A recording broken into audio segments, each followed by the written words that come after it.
Ethiopian Americans recently marched from the State Department to the White House, demanding that U.S. officials put pressure on Ethiopia's government to free opposition leader Birtukan Mideksa.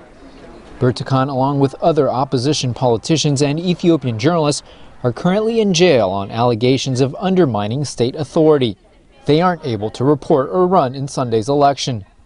U.S. human rights groups say Ethiopia's government is stifling freedom of speech and oppressing the opposition.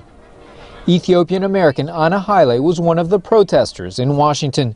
She says this demonstration would not be possible in Ethiopia. There will be a lot of fear of retaliation against us for this march. And it could be a lot of gunshots and a lot of deaths, and that's what we want people back home to feel the experience the same as we do here. Ethiopian officials say their democracy is a work in progress and that the elections will be free and fair.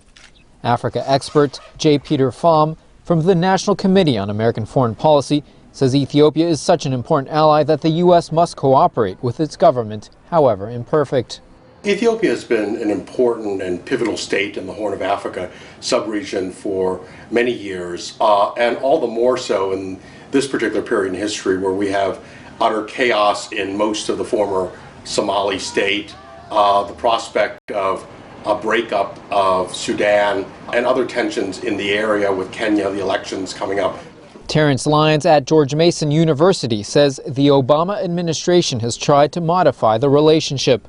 During the Bush administration, policy towards Ethiopia was very heavily dominated by counterterrorism concerns.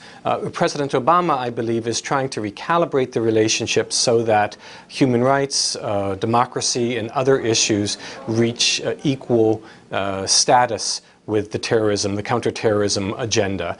Lyons says the United States has little leverage in Ethiopia, where China, India, and Saudi Arabia have larger business interests. Okay, ready? Meanwhile, in front of the White House, human rights activist Chris Flaherty staged a week-long hunger strike demanding that U.S. pressure Ethiopia to release Birtukan.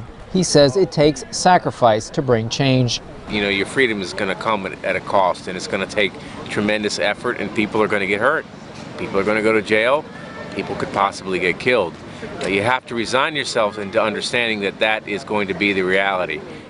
He says demonstrations and sanctions helped topple apartheid in South Africa, and he says that's a good example of what he hopes will happen in Ethiopia.